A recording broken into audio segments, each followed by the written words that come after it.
Here we go. What's going on, everybody? Welcome to the Awesemo.com MLB strategy show presented by Prize Picks. I'm Dave Loughran on Twitter at Loughy_D. First one of the year. Got all the way through the 4th of July without doing a baseball show because basketball's still in full swing, but the finals is yet to start. And I'm joined by Adam Scher at Ship My Money DFS. Is this a new hat or have I just not seen it since you started doing baseball? Yeah, new hat. Bought it in Montana. Felt very Montana-esque. Live life. And yeah, and it's clean. People in YouTube chat don't make fun of me for owning it for the last 5 years. So now I wear it. Do you watch Yellowstone? No. Oh, disappointment. You got to check it out. New season coming out relatively soon. You will love it. You'll thank me for it. I promise you. It's fantastic. But how long have you been doing baseball now? A couple of weeks or since you got back from vacation, right? Yeah, since I got back. So I guess it's a week today. And it's been nice because like I've done the shows with Eric. I've done the shows with Greg. So they tend to listen when I'm talking and I don't have to repeat myself a bunch. So I'm really excited for you to be back and to get to repeat myself with a lot of things that I say today. Sorry, what's that?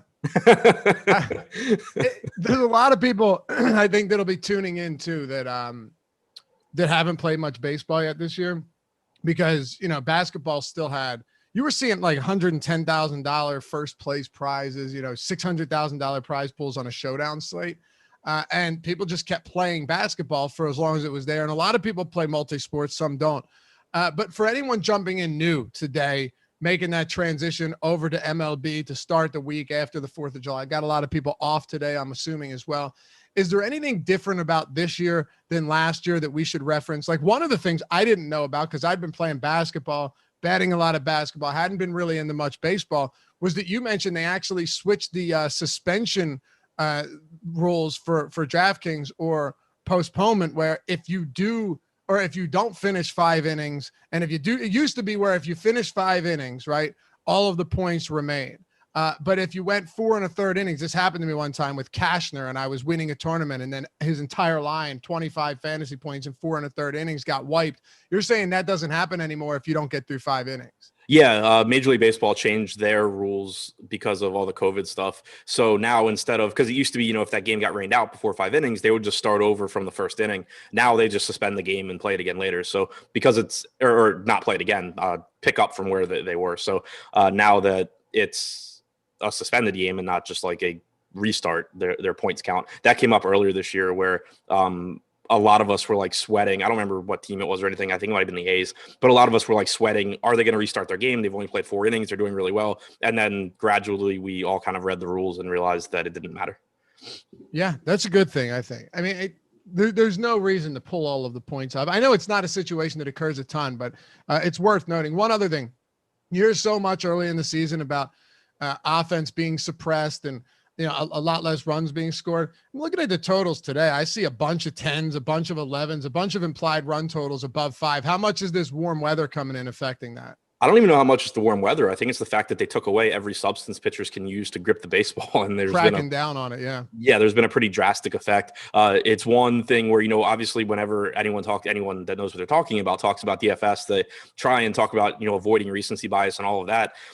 Do actually pay attention to how pitchers, at least to some extent, to how pitchers have been performing recently in about the last month or so, because there's a lot of guys that just are having drastically different results in terms of strikeout percentage, you know, home runs allowed, walks, all of this because their spin rate's down so much. Some of them are even having to change their pitch mix because they can't grip the ball the way that they're used to. So it's a lot of just moving stuff going on right now with pitchers, and it's driving up totals and driving up offense. It also appears that my first MLB show will be a Wrigley wind game in 85-degree temperatures. That's always fun. Yeah, 14-mile-per-hour winds blowing out to right center field. Should be enjoyable. You ready to dive in? At least it's not 2 gas cans pitching. What'd you say? At least it's not 2 gas cans pitching like Zach Davies and Matt Moore. Yeah, I thought you were serious for a second. Matt Moore's coming off a decent start, but I mean, this guy, I truly anticipate him getting lit up today. Not to mention the fact that in our top stack tool over at Awesemo.com, you best believe that number 1 on the list in top stack percentage and in ownership is the Chicago Cubs. So let's dive into this. We'll go game by game. Listen, there are going to be some games for sure that just don't really warrant a ton of conversation. We'll spend the most time on the ones that we think are the best, whether it's pitching, whether it's stacking them. And I know you've been playing cash games too. So if there's any insight you want to throw in there just for individual bats, we can make that happen. And don't forget, you've got the deep dive tonight coming up. You're on, who are you on with? Eric tonight? Eric, I think. Eric. And then Josh and I go on to Live Before Lock. We've been hitting Live Before Lock basketball, but moving to Live Before Lock baseball after the holiday. By the way, I hope you guys all had a great 4th of July. Mine was a little too great Saturday night. A little too great, Adam. But I guess you look back. It was one of those like wake up with anxiety type days. You know what I'm talking about? Yeah, I know exactly what you're talking about. Yeah. One of those days you wake up and I look at my wife and she's like, you were fine. You were fine. It's like, okay, good. Because I couldn't have told you that. But you know what? It's once a year, that party that we have in the neighborhood, it's like a huge party. We have 3 cornhole sets set up. You know, we do like a bracket. You got washers, you got a keg, you got gallons of whiskey, and it happens, you know. But you wake up sometimes and it's just one of those, okay, was everything okay? And apparently it was. And I'm here. Do I still have friends? Is there a warrant out? You know? Right. Exactly. Anyway, we're glad to have you guys with us. Hope your holiday was great. Celebrating the 4th of July. Hit that thumbs up for our first MLB show together of the season if you haven't done so yet. Also, we're trying to work our way to 60,000 subs. We're about 4,000 away. So if you haven't done so yet and you like the show, you enjoy the free content, you decide you want to hang out with us for a little bit while longer here as we lead up to the NFL season, into the NBA finals, hit that subscribe, hit that thumbs up, and hit that join now if you want to become part of Team Awesemo here with the badges, with the emojis, and some other cool features along the way. So let's make it happen. It's time to jump into this one. Adam, Atlanta and Pittsburgh. You got the Atlanta, and you're going to hear a lot of Atlanta Hawks. You're going to hear a lot of Atlanta Falcons. That's just what happens when I make the transition. You got the Braves coming in with a 5.3 total against Pittsburgh, 3.8, one of the worst defenses, arguably the worst offense, in the league. Max Fried, southpaw against Chase DeYoung. Is this a spot? And by the way, when you're looking at pitchers today, you have a couple decent ones up top, but it feels like you have some that are a little bit, Dak Davies price being one of them. A few guys just seem that they're a little bit priced up. Maybe you could make an argument against what I'm saying here, but Max Fried being one of them. Is he in play for you today? Yeah, I think so, because the salary at 8,500 isn't super appealing for Max Fried. He's not, the best strikeout guy, but he is a pretty good pitcher in terms of just limiting damage. And there's not a ton of really good pitching on this slate. The guys that you are going to feel good about are pretty expensive. Brandon Woodruff being the one that really stands out, of course. So when you're looking on 2 pitcher sites like DraftKings, when you're looking for that SP2, I think Fried does offer some value here, even though he is relatively expensive, because the Pirates aren't a very good offense. They only have a 3.8 implied run total here. It's a favorable pitcher's park in Pittsburgh. The lineup is most likely going to be right-handed heavy, which is not great for Fried. He's still decent at limiting production, 172 expected ISO, but his strikeout percentage against righties this year is only about 21%, which is about 10 points lower than his strikeout percentage against lefties. So you're not really in love with the spot as far as the ceiling goes from getting strikeouts, but there's just not that many spots on this slate where you even look at it and you're like, I think this pitcher's probably just going to have a good game. Normally, I'm not really an advocate of rostering pitchers because of their quote-unquote safety against a bad offense. I'm normally much more inclined to take on riskier spots where I think there's significant strikeout upside, but there's not really those spots on the slate. Most or a lot of the pitchers are just not very good, and they're facing good offenses. So taking a pitcher like Fried that I think actually is decent and is facing a weak Pittsburgh offense, I think makes a lot of sense. Yeah, he's got a decent enough swinging strike rate too. It's just shy of 12%. Like you said, low 20% K rate. It's not awful, but when it comes down to it, right, how much of this is just the matchup against Pittsburgh? Yeah, it's the matchup against Pittsburgh, and it's just the lack of quality alternatives. Like I can make the argument that Max Fried is unlikely to have a great strikeout game if the Pirates run out a lineup with like 7 right-handed hitters. But the second part of that argument, when you're talking about it from a DFS standpoint, has to include what pitcher you're going to use that is in a better spot than Fried out of these SP2s. And if I'm going to nitpick, that Fried's facing a lot of righties and that's going to drive down his strikeout total, most of these other SP2 options, I can't even say that they're a good pitcher in a bad matchup or anything. Like they're just bad pitchers in bad matchups. So you still have to put everything in the context with what the alternatives are. And this Pirates team has been god awful against lefties. They're dead last in WOBA, ISO, and WRC plus this year in all 3 of those categories. So the only thing is they don't strike out a ton, but I'm not really sure that matters in Max Fried's case.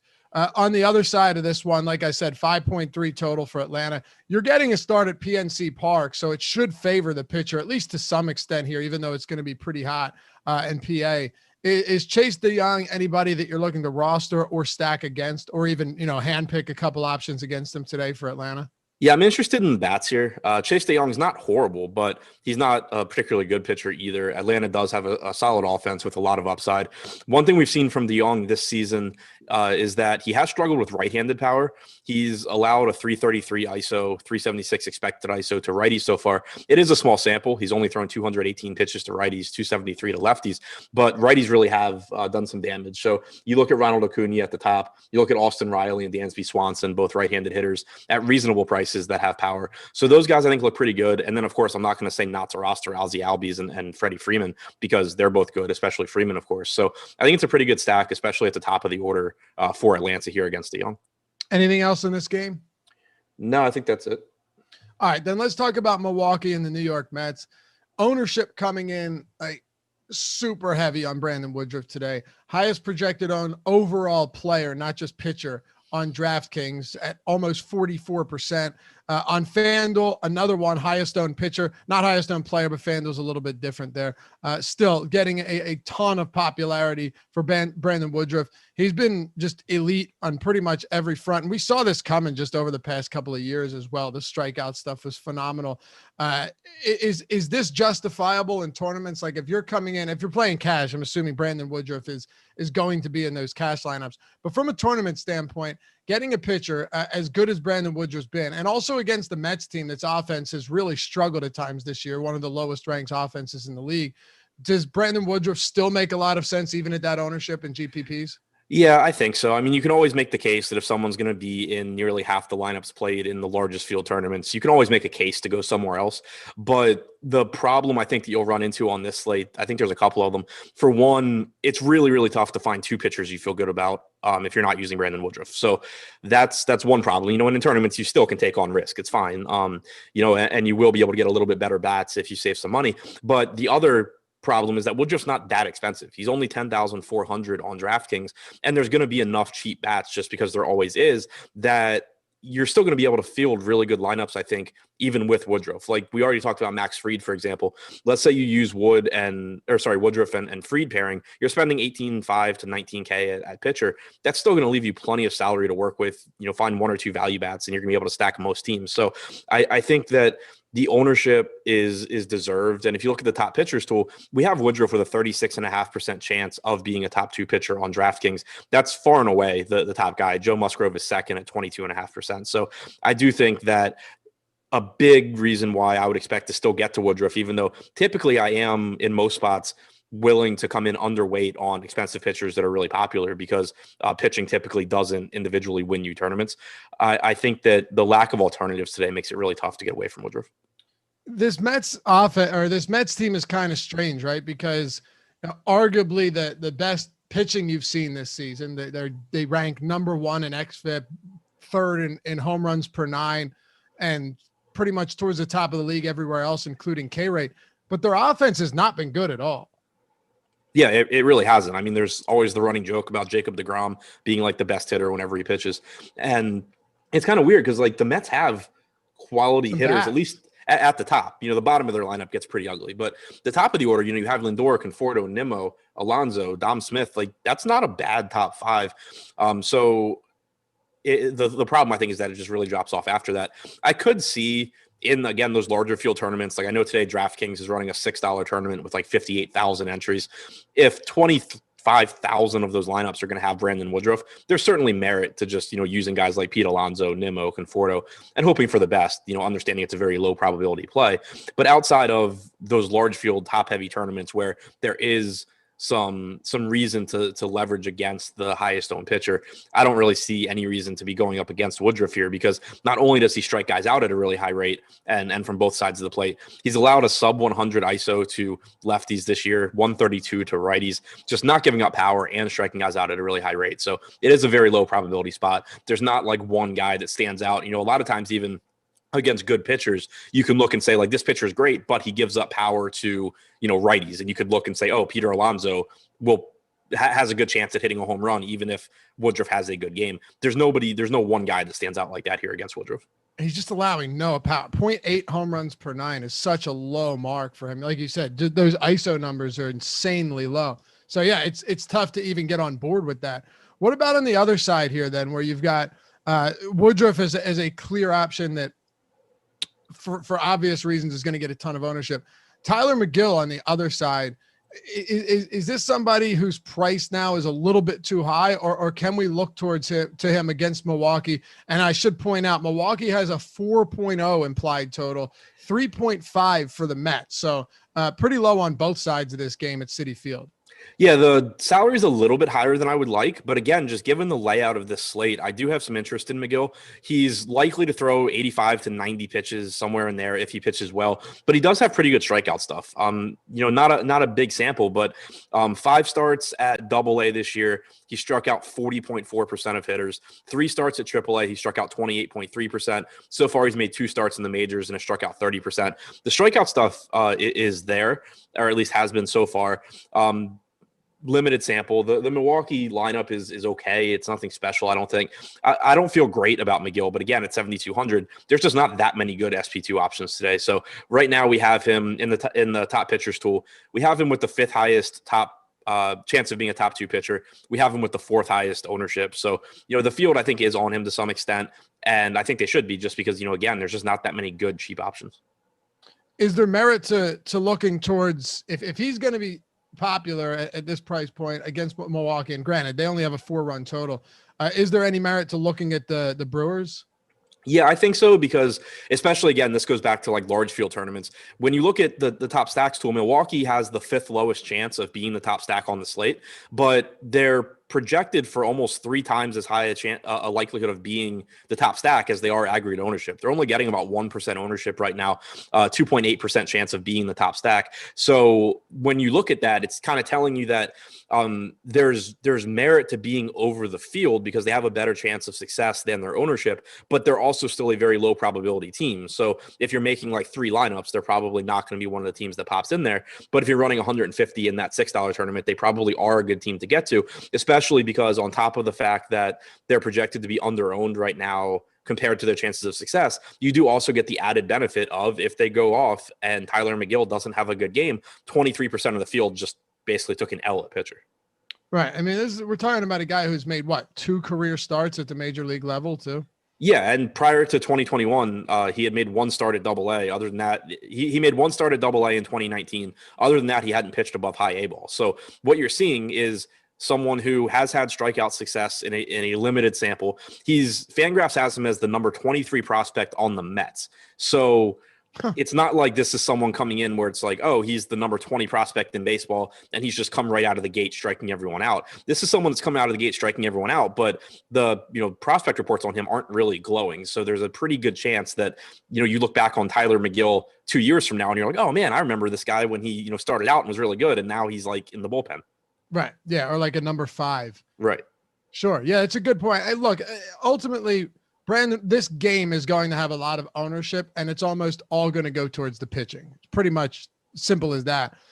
If I'm looking towards one side, it would be Milwaukee, just because, like you said, yeah, you have the Mets here that are going to be scarcely owned, but is it really worthwhile when you're talking about someone who's just done such a good job of limiting power? It's hard I mean, it's really tough. Like if you're doing it, it's got to be in like the largest field tournaments. Right. And even like Milwaukee, we talked about them being a low probability stack. Their top stack percentage is still like 3 times higher than the Mets, who are coming in with 1% aggregate ownership and a 0.8 chance of being the top stack. So, even Milwaukee is just, even though they're a low probability team, they're still just massively better than the Mets. No question. And hey, remember, all of these shows, these strategy shows, these morning shows, you can check them out in podcast form, whether it's on the Apple Podcast, Spotify, you name it. Check it out. And if you're interested in potentially getting a free month of Awesemo Plus, leave us a rating and a review. And when you do, make sure it's glowing. No, really, but it would be nice to leave a positive review. We appreciate that. Only if you like it, though.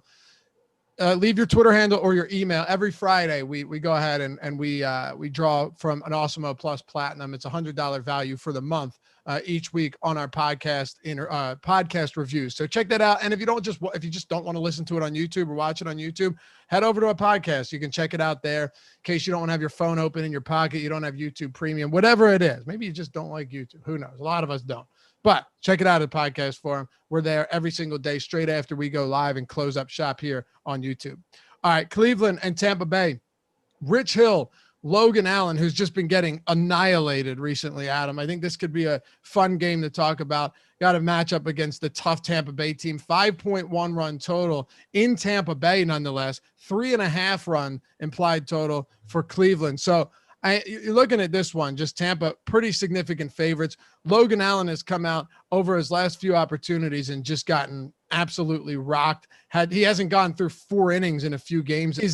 Is this, let's actually start with hitting for a second, and then we can get into the Rich Hills and such. But where are we going with Tampa Bay's offense against Logan Allen tonight?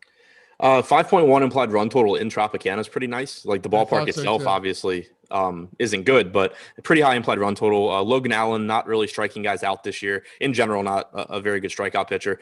Going back to last season, 301 ISO, 268 expected ISO to righties.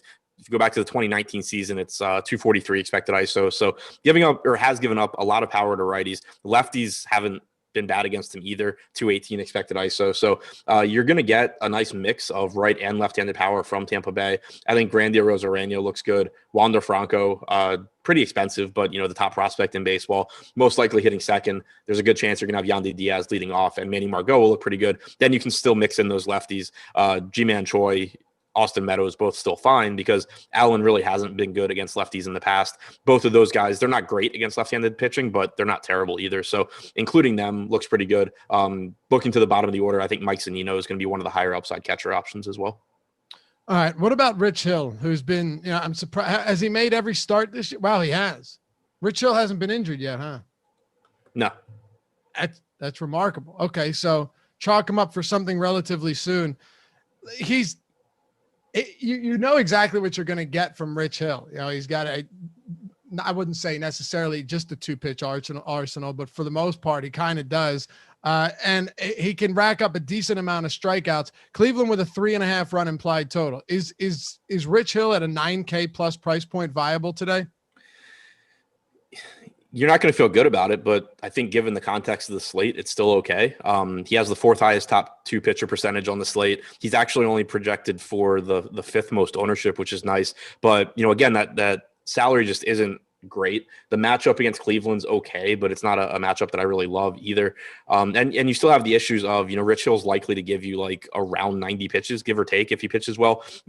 97 pitches 2 starts ago, but typically isn't going to go that deep in terms of a pitch count. And even in that game, he only went 5 innings. So the ceiling, I think, is, I don't even want to say capped because he's still capable of doing well, but it just is a little bit lower probability than I think most pitchers that you normally get around 9K. Looking at his splits this year, righties versus lefties, because you are going to have most likely a predominantly right-handed lineup for Cleveland. 23% strikeout percentage for Hill against righties this year compared to about 27.5% against lefties. 196 expected ISO. He's kind of just been like an average pitcher in terms of strikeouts and power allowed. So I don't love Hill here, but if you're playing 150, you're certainly going to get to him. Yeah, you would certainly think so. It's amazing. A 44% curveball usage this year, 46% four-seam usage. That's really all he does, one of those high-low pitchers, and it's worked for a long time. How old do you think he is now? Rich Hill? Yeah. 37. 41. Wow. That's older than I thought. 41 years old. And the guy has been around for a long time. He's dealt with so many injuries, but he's still here. I mean, look, is he fantastic? No, he's not the Dick Hill that we remember from years ago, where I'm sure you remember the Boston days. Remember where he was minimum salary for like 4 straight starts and they just refused to price him up? Yeah, when he like first made that like late career resurgence. Yeah, it was pretty incredible. But he's got a single-digit swinging strike rate this season. And like, there's not a lot that stands out as elite here. Like you said, he's just been okay. But 24% K rate really isn't that bad. I guess you're saying on another slate, you're probably not considering Rich Hill at this price point. But today, we kind of just get forced into it. Yeah, pretty much, especially if the ownership stays relatively low. There's just all the points you make against Rich Hill, you can make even more points against most of the pitchers today. All right. Anything else on this one? Anything else for either offense? No, just definitely interested in Tampa Bay from both sides. Yeah, you have to think so. Let's talk about White Sox and Minnesota. Dylan Cease. This is someone I've been kind of just waiting for him to arrive, and it appears that he's been good but not great. However, now he's going up against the Minnesota team that has a 5-run implied total. White Sox at 5.1. This total, of course, over 5 or over 10 for the day in Minnesota. Let's start with Dylan Cease, though. I mean, he came into the league with just wildly high expectations, and now you've got him going up against the Minnesota team that's hanging a pretty high implied total on him today. As far as ownership goes, where is Dylan Cease coming out? 1% on DraftKings. Is it 1%? 1%. Yeah. Wow, 1%, despite having a top 2 pitcher probability in the top 5 or 6. So, yeah, I guess we could say that there's a little bit of value here, just given that his ownership is through the floor. I mean, it's in line with all of these other pretty awful. I mean, him and Zach Davies are both at 1%. I get that Dylan Cease isn't particularly cheap, so Brandon Woodruff's ownership is surely going to push his down even further, given that they're only $800 separated. But the guy does have good strikeout upside, Adam, and it's probably worth talking about. He's got a near 30% K rate on the season. Yeah, this is extremely similar to the last time Dylan Cease pitched, which was also against Minnesota. He was at this similar price point, pushing 10K. And it was a slate where I don't remember if you had Woodruff or there was someone at the top that was, just better than Cease. And then there were a number of guys that were less expensive that you could roll the dice on. And on that slate as well, you had very low ownership projection for Cease. He came in very low owned. And I'm very, very interested in him in tournaments because I had mentioned, when we were talking about Max Fried, I said that I didn't think there were many pitchers on the slate that are like in a tough spot but have high strikeout upside. Dylan Cease is the exception because this guy does come in, if you ignore Tyler McGill, since the sample size is so small, then Cease has the 3rd highest strikeout percentage on the slate behind Brandon Woodruff and behind Joe Musgrove. Cease at 29.3%. You're going to get a lot of ownership going to Woodruff for a little bit more. You're going to get a lot of ownership going to Musgrove for a little bit less. Cease is just going to be really, really difficult to get to when you're using an optimizer, as most people do, if you're not making any sort of adjustment to factor in ownership or leverage or anything like that. But Cease, like you said, 1% ownership. He has the 6th highest chance of being a top 2 pitcher on the slate, has very, very good strikeout stuff. Walk rate is a little bit higher than you would like, but still, I think a good chance of success here. And you also have Josh Donaldson and Nelson Cruz, both questionable to play today. We had Nelson Cruz scratched yesterday. We had Donaldson leave the game early on, I want to say Saturday. So there's a chance you get a little bit of a watered down Minnesota lineup here as well. If you take Donaldson and Cruz out, you are losing 2 right-handed bats that strike out a lot, but you're also losing 2 of the best hitters in this lineup. So I think that's one thing to pay attention to. This lineup could actually end up being even more favorable for Cease. But even if not, the 5 implied run total for Minnesota is certainly scary, and there's certainly a chance that Cease just doesn't have a good start. But in these large field tournaments, if you're going to give me the 3rd highest strikeout percentage on the slate at 1 or 2% ownership, I'll take that every day. Yeah, absolutely. And not to mention, just looking at his whiff rates here on Brooks Baseball, like he's got a 21% whiff rate on his slider, 18% on his change, 13.5 on his 4-seamer. He's getting swinging strikes with more than just one pitch as well, including his fastball. Yeah, he's really good. I mean, and this is a former, top prospect that when he first came up, he, kind of struggled a little bit, but it's not like it's surprising to see him starting to strike out a ton of guys. He has excellent stuff and he's putting it together this year. He's getting strikeouts against both sides of the plate as well. 28.5% to righties, 29.9 to lefties. Expected ISO just shy of 150 against both sides of the plate. Tons of swinging strikes on the slider against both sides. He's even getting swinging strikes on his fastball at 13%, which is pretty high for a 4-seam fastball. So the stuff is great. The only real knock is that the Twins are a decent offense. What about Bailey Ober on the other side of this one? He's someone that I think you could see get some ownership. People went to him a lot in a similar spot last time out. Right now, we only have him projected for about 6.5%. I'm interested to see if that comes up. I'm not really sold on him. I know a lot of people think he's going to be really good. I'm probably a little bit lower on him than they are. One concern I have too, though, is that he has seemingly had some issues since the sticky substance crackdown. It's kind of tough to say that with a lot of confidence because he only made one start prior. but he is someone that we had seen his spin rate drop quite a bit. He had 2 good starts against Houston and Seattle since then, but then, really struggled in 4 1/3 against Cincinnati, gave up 5 runs in 3 1/3 against the White Sox his last time out. And we know that the White Sox are a dangerous offense as well. They may or may not have Moncada and Grandal, both of those guys kind of questionable for tonight's game. So another offense or another team to pay attention to their lineup and see exactly how it looks. But I'm a little scared on Ober. He has a 29.6% strikeout percentage to righties this year, only 19.2% to lefties, 271 expected ISO to lefties. So he's someone where I'm also going to be paying attention to the makeup of the lineup. Like, are there a lot of left-handed bats toward the top, or is it more right-handed heavy? Because if for some reason you do get more righties tonight, then it's going to look like a pretty good spot for Ober. But if you get, Moncada, Grandal, Goodwin, Sheets, like all these guys towards the top of the order, then I think it's a pretty scary spot where I'll be really interested in the White Sox. Let me ask you one question real quick. I just completely off the board. Did you hear the Sixers turn down Brogdon in a first for Simmons? I saw that mentioned. I didn't really read if that actually happened. What would you have done? Brogdon in a first from what, in Indiana? Yeah. Probably kept Simmons. Would you? I don't know. I mean, I think honestly, it probably comes down to what Embiid wants. Yeah. Oh, there's no question about that. But I would assume that Embiid probably wants Brogdon. I think they'd have a better chance of winning, to be honest. Yeah. Like I think it's close enough where it's like, if Embiid is just like sitting there, like, I don't want to play with this guy, like, that's a pretty good offer. If Embiid has Simmons back and you're going to piss him off by trading him, which I kind of doubt is the case, but then I don't think it's like, sure. So let me ask you a question here for this, getting back to baseball. I meant to ask you that at the top of the show, but getting back to baseball here, both pitchers, you talk about maybe Ober's ownership will come up a little bit, but Dylan Cease getting no love whatsoever. On the other side, though, if you're looking at bats, Minnesota ownership is pretty low, kind of in the middle, but still a lot lower than these highest stacked teams.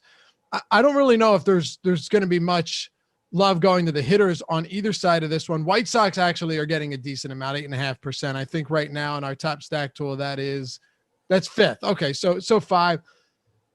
What do you make of both totals sitting north of 5 here? I mean, there has to be some interest at least, right? Especially on the White Sox side against Ober.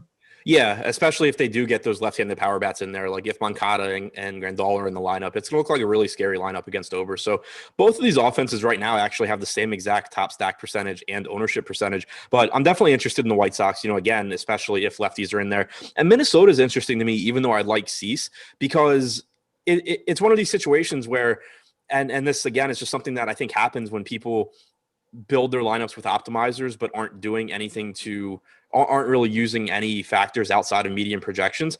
You have the pitcher with the 3rd highest strikeout percentage on the slate in Cease, and everybody's like, I don't want to roster him.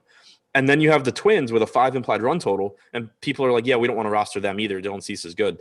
Like, what do you think is going to happen here? Yeah, you can get a game where Cease goes 6 innings, strikes out 4, gives up 3 earned runs, and isn't very good, and the Twins aren't very good either. But a lot of times it's either going to be Dylan Cease has his stuff and strikes out a bunch of dudes and has a good game, or Dylan Cease is really off and the Twins have a big game. So this is a spot where, to me, when you have a pitcher with a 30% strikeout percentage and you have an offense with a 5 implied run total, one of these sides is likely to put up a game that helps you in tournaments.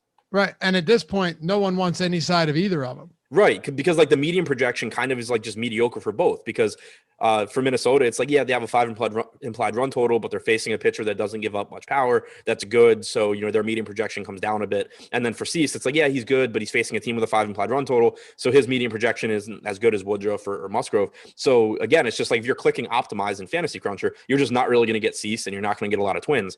But if you're doing things that factor in leverage or ISO or just anything, that factors in upside to some degree, you're going to get more Minnesota and you're going to get more Cease. Sure. And this Twins team has been good, particularly against righties too this year. Top 3 ISO, top 10 WOBA, 22nd in K rate. So it's not like it's a great spot, but when you're a pitcher that has as good a stuff as Cease, you can come up here against a good offense and still put up solid numbers. It'd be a lot different if he was 20% owned, but at 1%, I think that's definitely a risk worth taking.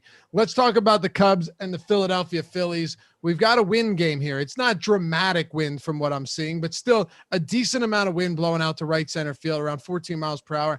At first pitch, it's expected to be around 85 degrees, feels like 90, not too humid, but I mean, this definitely sets up for quality pitching or hitting conditions. And the total speaks to that as well. Adam, 5.2 implied total for the Phillies, 5.9 for the Cubs here. And that's obviously, given all of the circumstances, why the Cubs have the highest projected ownership share in our top stack tool. And they're going to be a very popular team. Meanwhile, pitchers from this game both getting zero ownership. Like, I don't think we need to spend any time talking about whether or not we like these pitchers today. Yeah, I agree. I don't think anybody will say that they do. Limited sample for Matt Moore this year, 2.25 home runs per 9, almost a 13% walk percentage, 5.7 xFIP, pitching against the Cubs in a game with the wind blowing out in Wrigley. On the other side, you have Zach Davies, who actually has limited power this year, only 0.65 home runs per 9. He has a 12% walk percentage, only a 15% strikeout percentage. His 3% strikeout minus walk percentage is the worst on the slate. It's impressively bad. And he has a 5.25 xFIP. So you're not scared, going up against either of these guys.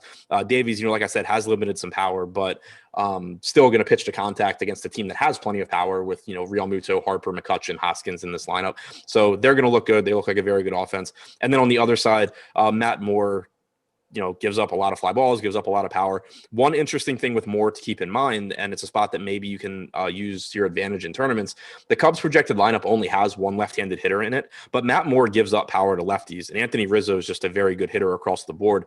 Not a ton of power for Rizzo against lefties over the last few years, but still a 366 expected WOBA. Include Anthony Rizzo in your stacks. That's a spot where a lot of times in lefty-lefty matchups, you'll see people kind of just skip over the expensive left-handed bat, even if they're really good, like Rizzo is. Matt Moore, since the start of since the start of the 2019 season, 283 expected ISO allowed to left-handed hitters. Who are your favorite bats outside of Rizzo for the Cubs today? Chris Bryant at 4,800 looks really good. Contreras, especially if he's leading off, is going to be one of the best catcher options, I think. Javi Baez looks great.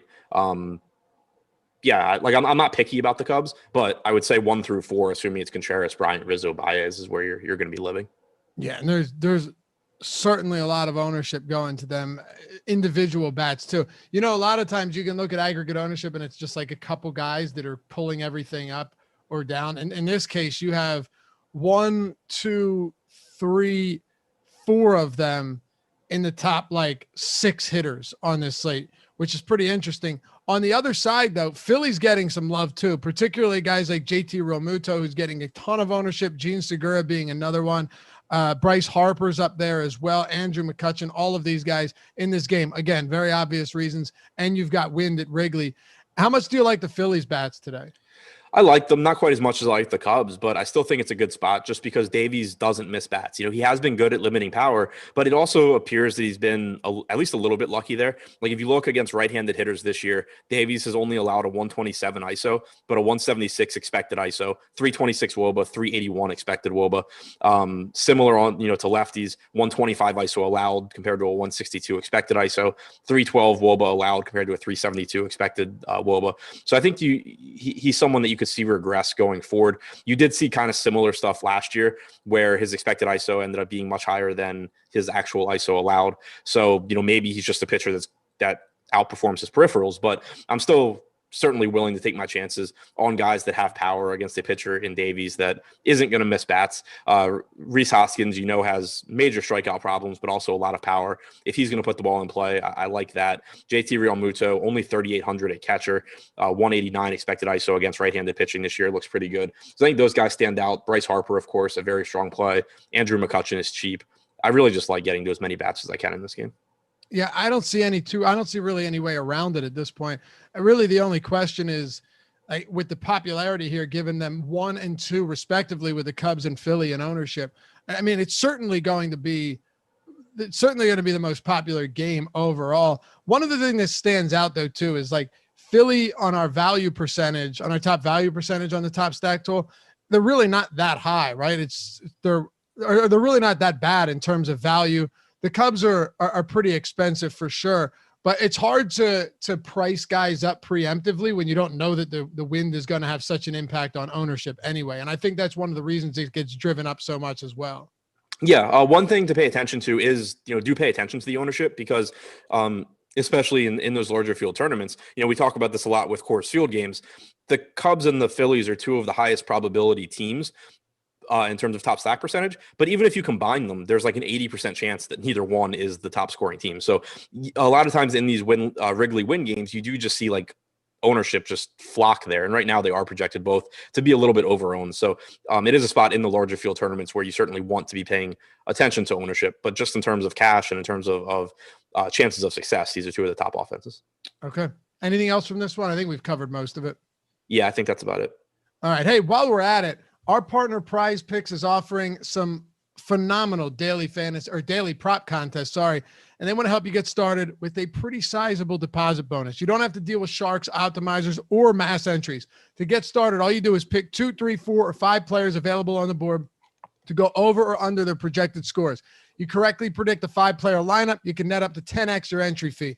Prize Picks offers MLB, NBA, WNBA, NFL, and even esports. And with these different sports, you can take advantage of their mixed sport entry feature. So if you want, you can take this from that sport, another one from NBA, one from MLB, and put them all together. All you have to do is download the app in the App Store or the Google Play Store, make your first deposit using the promo code Awesemo, AWESEMO, to receive an instant deposit match of up to $100 and an entry into their free $1 million NBA playoff challenge for today's board. So check all of this out. Go to Awesemo, go to Prize Picks, use the promo code Awesemo, and get up to $100 bonus today. I've heard so many people talking about this in the chat, tweeting me questions about it.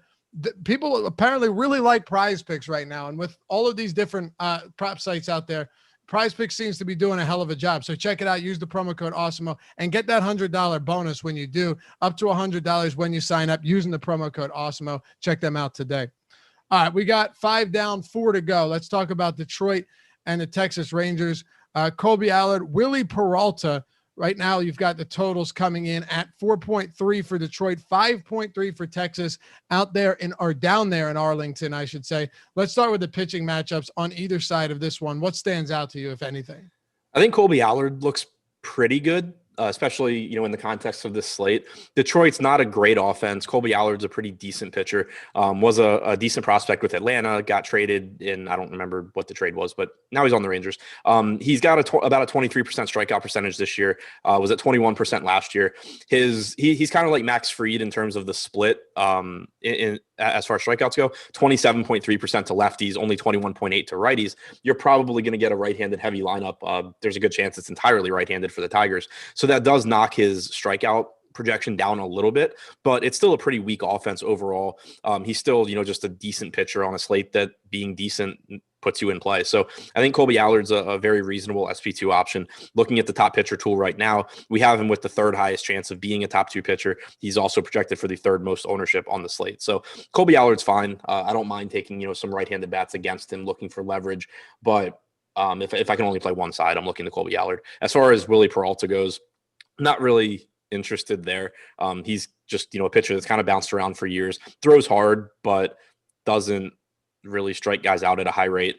Very limited sample this year, but if you go back to the start of the 2019 season, only a 13.7% strikeout percentage against righties and lefties alike. So even though the Rangers aren't a great offense, I'd rather be looking to guys like Nate Lowe, Adolis Garcia, Joey Gallo than looking to Willie Peralta. Any interest in Detroit bats? I know it's a pretty ugly implied total here and not exactly a phenomenal offense, but I've got to ask. Yeah, especially if ownership holds how it is right now for a couple of reasons. For one, you get the leverage going against Allard, who is projected to be the 3rd highest owned pitcher on the slate. And one thing that, is different in baseball than basketball, for example, is that it's a little bit easier to leverage against specific players because it's a little bit more of a zero-sum game. Like in NBA, if you have LeBron James playing Chris Paul, even if Chris Paul does bad, it doesn't mean LeBron James is likely to do better. Whereas in baseball, if Colby Allard does bad for that 25% of the field, there's a very good chance that the Tigers hitters are doing better than expected. So you can use that to leverage against the field. So not only in terms of just raw ownership do we have Detroit projected to be a little bit under-owned, but you also get that leverage against Colby Allard. And when you look at Colby Allard's numbers individually, not only is his strikeout percentage a lot lower against righties than against lefties, he's allowed a 214 expected ISO to righties this year. So there are some guys, that can take advantage. The problem is that there's not many hitters in the Tigers lineup that are likely to do well. Jonathan Scope's really expensive, but he is someone that I would look at. Eric Haas at catcher is certainly a reasonable option with some power. Daz Cameron at 2K flat is a pretty interesting option just in terms of the underlying talent for him. But overall, it's not a very good offense, and that's the reason why I think Allard is a good play. But in larger field tournaments, looking to some of these Tigers bats for leverage, I think makes sense. They're kind of up there, like the Tigers and Milwaukee, I think are teams that make sense as leverage plays, whereas I'm a little bit less interested in like the Mets against Woodruff, just because Woodruff is actually really good. Someone like Allard is mostly getting this much ownership just because he's better than the bad pitchers on the slate. All right, let's talk about Kansas City hosting the Cincinnati Reds then.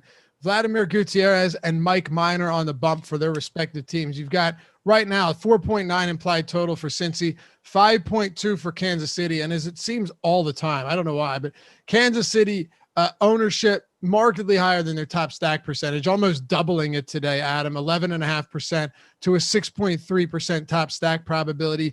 Obviously a decent value there because you wouldn't see that otherwise. Let's start with them. And then we can work our way through this hitting a little bit. But Kansas City going up against Gutierrez, who over his past couple starts, and you mentioned this before the show, 2 of the 3 have come against San Diego, 1 against Atlanta. He has coughed up 6 home runs over that span, only 11 strikeouts with a ton of walks as well, 9 walks. So it's been a really rough stretch of starts for him over his last 3. And he's got a 6 spider tattoo on his neck. Anything else you have to point out about Gutierrez as far as rostering him or stacking the Kansas City Royals today? Yeah, I think it's a pretty good spot for Kansas City. 5.2 implied run total, a pitcher in Gutierrez that hasn't been good at getting strikeouts against either side of the plate. He's given up plenty of power. The issue you run into is what you were talking about with the ownership. Kansas City's just very cheap. So when you run when you run an optimizer and just use medium projections, you're going to get a lot of Kansas City stacks or Kansas City, mini stacks and one-offs and everything. And it's baseball. So the volatility, just whenever you get a team that's projected for this much ownership compared to their top stack percentage, there's always reason to fade. And then also when you just think about Kansas City as an offense, they're not that good of an offense. We're not talking about like, a top offense. We're not talking about an offense that has the same quality of talent as like the Padres or the Braves or something. You're talking about Kansas City, and they're getting this much ownership just because they are so cheap. They'll be very easy to pair with Woodruff and another good SP2. So it is a spot where I'll pay a lot of attention to ownership in tournaments. I wouldn't be surprised at all if I get to a couple of Kansas City bats in cash. I think that's a very good spot to look to them. But if the ownership doesn't come down, typically I'll just end up underweight on Kansas City, because I think if you just play baseball tournaments all season long and you consistently avoid the spots like this where you're getting a lot more ownership than top stack percentage, you come out ahead. All right. I guess I have to ask about this. When it comes to pitching, and if anything you've hit on already, feel free to just skip over that. But when it comes to pitching today on this slate, there's not a ton, right? We've already talked about that. We've kind of gone top to bottom for the most part. We got 2 games to go after this.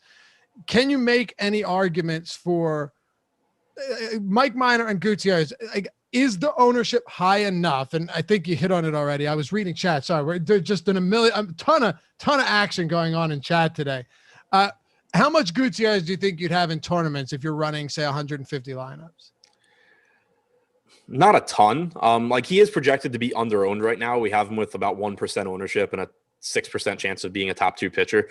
And then also you do get that added in leverage of if he pitches well, Kansas City's not doing well. I don't care quite as much about that for pitchers as I do for bats. But the thing is too, like, Gutierrez isn't a high strikeout guy, so he can go 5 innings, just get lucky with a bunch of line drives blasted at infielders.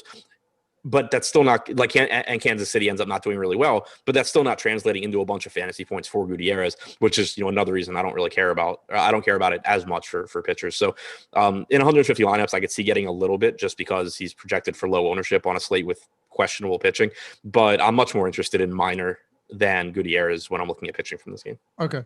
Yeah. I mean, Minor's kind of an odd case study just because he has decent strikeout stuff, but he has been tuned up a decent amount this season. And I guess even home runs haven't been the biggest issue. It's just he's walking almost 3 batters per 9. He's got a pretty high walk rate as well.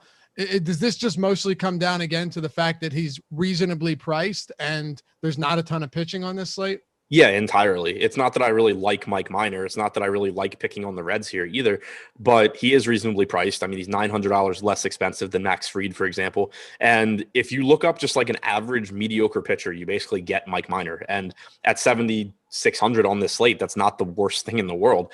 He comes in with a 23.2% strikeout percentage, 1.4 home runs per nine, 4.34 xFIP, just a very mediocre pitcher. And it's someone that I don't mind, getting in some lineups. We have him with the seventh highest chance of being a top 2 pitcher. He's projected for the 6th most ownership. So I think he's fine. I also do like looking to Cincinnati here, though. They're projected to be they have the 6th highest top stack percentage at 8%. They're only projected for 3% ownership. And you do have power in this lineup against a pitcher in Minor that's allowed a 216 expected ISO to righties. You look to Nick Castellanos, Tyler Stevenson, Eugenio Suarez, who's been awful this year, but we know has a lot of power. Jonathan India at the top of the lineup gives you some stolen base upside. Aristides Aquino, if he's in the lineup, has some power in his bat as well. So I do really like Cincinnati stacks if their ownership stays where it is. All right. What about with Boston and LA, where you got Suarez and Martin Perez on the bump? 5.1 implied total for Boston, another 5 spot for the Angels out in Anaheim today. We can start with pitching here. I don't imagine there's going to be a ton that we're getting into, but as far as ownership goes on both of these guys, and by the way, you hear us talk about ownership. You hear us talk about the top stack tool, the top pitchers tool, the projections, all of that stuff, all the premium articles, all of this stuff, the tools specifically built by Awesemo himself, Alex Baker, #1 ranked DFS player out there. Fantastic tools, especially for MLB, really set you up nicely from, just across the board.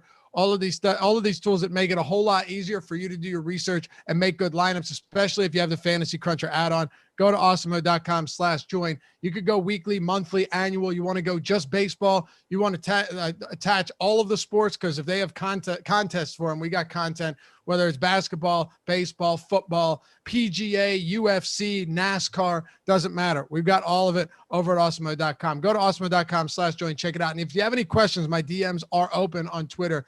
I'm happy to help you get that squared away, figure out what's best for you. But yeah, it's fun to be back on these baseball tools again, because we have so much at our disposal over here on Awesemo. And one of the things you can look at, Adam, is not just top stacks, but and not just ownership, but the top pitcher tool as well. And I think on this one, I wouldn't say it's a huge surprise to see that Perez is pulling 1% projected ownership. Suarez is pulling 1% ownership, both of them with very low probabilities of being a top 2 pitcher on DraftKings today. Yeah, I think it's extremely difficult to justify either of these guys because their salaries are so expensive. Perez doesn't strike out a lot of hitters, so the path to him having a game at $8,000 that is good is really, really tough to get to. He's struck out 18.7% of hitters overall this season. He does an okay job of limiting power, 1.07 home runs per 9, but just not a high strikeout pitcher. And you've got an Angels lineup that isn't particularly appealing either. 4.8 implied run total there. On the other side with Suarez, he has better strikeout stuff than Perez, and he's actually struck out a decent number or a decent percentage of hitters this year, about 25% of righties. The problem is that in his last outing, he threw 56 pitches against the Yankees, 28 before that, 52 before that. Over his last 10 outings, 72 pitches on May 10th was the most he's thrown. He hasn't gone above 60 since then. I really have trouble paying $8,200 for a guy that I can't count on to throw more than 70 pitches. And then you factor in that he's facing this Red Sox lineup. So pretty tough to make a case for either pitcher here, I think. What about bats? Yeah, I think the bats, you can certainly make a strong case. The Red Sox right now, an 8.6% top stack percentage, 4th highest on the slate, only 3.4 aggregate ownership. Looks like a phenomenal spot to get to. Suarez, again, he's been pretty solid this year, hasn't given up much power to righties, has been striking them out. But if you go back to previous seasons, he has given up power to righties. It's possible he's improved, but it's also possible that we're just talking about a very small sample size this year because he's only thrown a total of 266 pitches to righties. So looking to, Xander Bogaerts, JD Martinez, Kike Hernandez, who most likely will be leading off, Hunter Renfroe probably batting 6th with a lot of power from the right side. They all look very, very good. The Red Sox I love as a stack.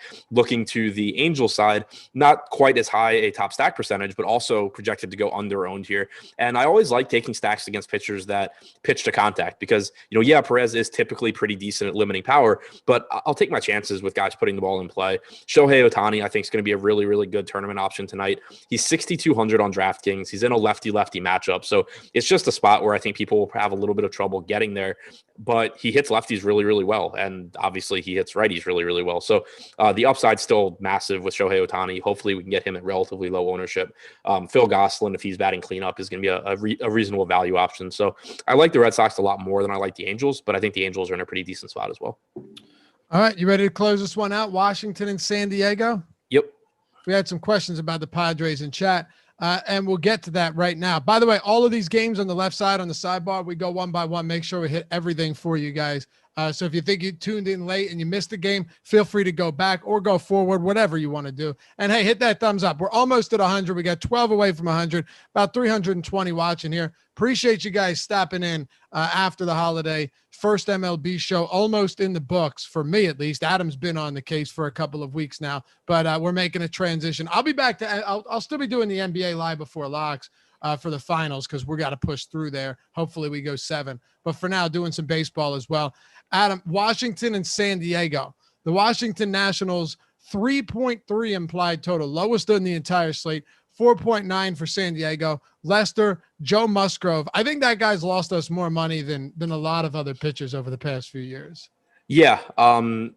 He was someone that we really, really liked for years, and he kind of like never put it together. And then this year he has finally put it together, but I don't really know what to make of him here. It's weird because I haven't pulled spin rate from his last start yet, but going into his last start, he didn't seem like he was really affected in terms of his spin rate dropping or anything like that.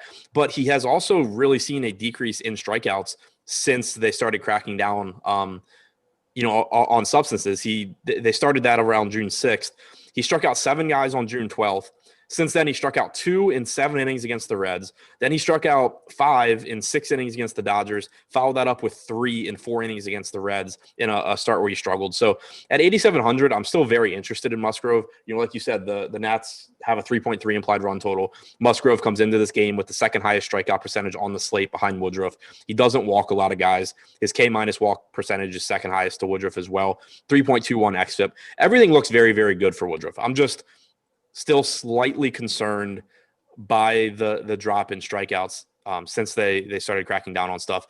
If he were more expensive, I'd be more concerned. But at 8,700, I still think it's a very reasonable spot. He is getting a lot of ownership. If you wanted to go, maybe go overweight on Woodruff and then end up overweight on some more of the Max Fried, Dylan Cease, other mid-range guys and take some of that ownership from Musgrove. I think that's fine in larger field tournaments, but I would fully expect to have Woodruff, Musgrove in cash. And I think that Musgrove's fine in tournaments as well. Just kind of pointing out that we have seen his numbers drop off a bit over the last month. What's he really changed about his arsenal this year other than throwing the cutter more than he usually has? His whiff rates and stuff really all look the same on almost every pitch.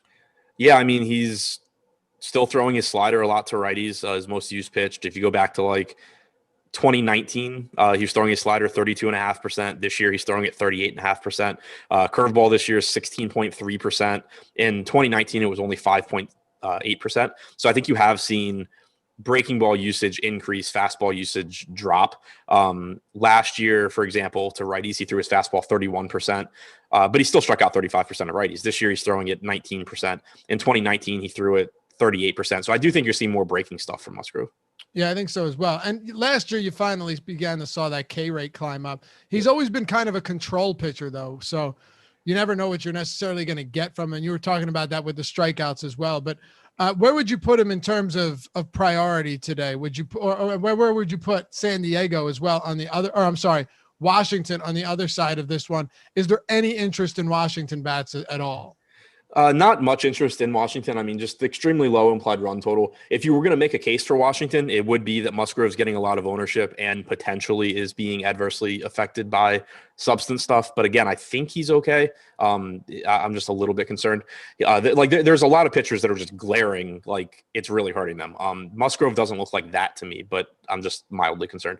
So not really that interested in Washington. I would still rather stack Washington than stack the Mets though. But still not a priority for me. As far as San Diego goes, only 3.7% top stack percentage, about 4.5% aggregate ownership. Do we have a starting pitcher for Washington? I don't see one listed. It looks like John Lester. John Lester was probable. Yeah. I'm seeing that now too. So John Lester, not a great pitcher, I don't think. Not, a terrible pitcher. Kind of surprised. Maybe we see San Diego's top stack percentage come up later in the day because Lester this year has really struggled with righties. Only a 12.9% strikeout percentage, 244 ISO allowed. When you go up against a lineup with Tommy Pham, Fernando Tatis, Machado, Myers, that's a pretty dangerous spot. So I do expect we'll see that top stack percentage climb. I think it does make San Diego look like a pretty formidable offense here that I would definitely like to get to, especially if their ownership stays relatively low. When did the crackdown really start? Like mid-June? June 6th. What's that? Like June 6th. Was it June 6th they started the crackdown? I was just looking at Musgrove's swinging strike rate and some of his plate discipline numbers. And yeah, his swinging strike rate, not that it's the be-all, end-all, it's down. I just don't know how significant that is because you have to factor in, and I think you mentioned this as well, like you still have to factor in matchups and a lot of other things, but 3 of his last 4 matchups have been against Cincinnati. One of them was against the Dodgers. So. Yeah, and so that's kind of like I said, I haven't pulled his numbers from the last start, but going into his last start since June 6th, his spin rate was actually up a little bit. His breaking ball usage was up a little bit. But so it's like you weren't seeing, there have been some pitchers where you've seen their breaking ball usage just like plummet because they can't get a feel for it. You haven't seen that with Musgrove, at least going into that last start. His called strike plus swinging strike percentage going into that start had gone down about 3 points. But again, that's something that over a few starts is just going to change. And it was still 28.3%, which is fine. His total expected WOBA had come down. So there weren't really red flags outside of just the actual mediocre results he had been putting up. So again, I haven't pulled last start yet, but I'm expecting to see more of the same where it's just like, okay, yeah, it is concerning that the strikeouts are down, but I don't have a very good reason for it because it's not backed up by spin rate or change in, breaking ball usage or anything like that. All right, let's wrap this one up then. Any other bats, any other pitchers from either side of this game that stand out to you, and just overall thoughts on this slate? Breaking it down, top options, both stacks and pitchers going into this, even if you have a couple ones that might be flying under the radar right now that we talked about throughout the show. Yeah, so individually, bats from this game, I really like Tatis and Machado, of course, but I do just like San Diego stacks in general. Overall on the slate, I think Woodruff is very clearly the SP1. Joe Musgrove's the SP2 in cash, and if you get there in tournaments, that's fine as well. But if I'm only planting my flag on one of them, I'm going to Woodruff before I go to Musgrove. I just have less concerns about Woodruff. But I do think it's a good slate to kind of mix and match on your SP2s. Dylan Cease, I think, is a very, very high upside pitcher option if you can afford him at low ownership. So I really like him. From the top stack side, Boston looks like a great option right now. They look to be going significantly under-owned as people look to go to the Cubs and the Phillies. I think Cincinnati's going a bit under-owned as well right now, so I like them. All right. Hey, that'll do it. And I'll catch I'll start getting back in the flow soon here. It takes a second or two to get back where I need to be for MLB. But fortunately, you got Adam here breaking everything down nicely with wonderful analysis to start off our morning. Oh, it's not really starting off, it's noon. Usually I get done the strategy show, it's 11. So I'm going to go get something to eat. We'll catch you guys back here very shortly. You get the deeper dive live before lock. And I forgot to mention it earlier, but the MLB player projections today are free if you want to check them out. Again, deeper dive, Adam and Eric, and then Loughy, myself, and Josh closing it out today with MLB Live Before Lock. Just straight MLB shows today. We'll be back to basketball soon as well. We'll see you back here soon. Hit that thumbs up on your way out. Subscribe to the channel. And hit your boys up on Twitter, Loughy_D, and Ship My Money DFS. We'll see you back here soon.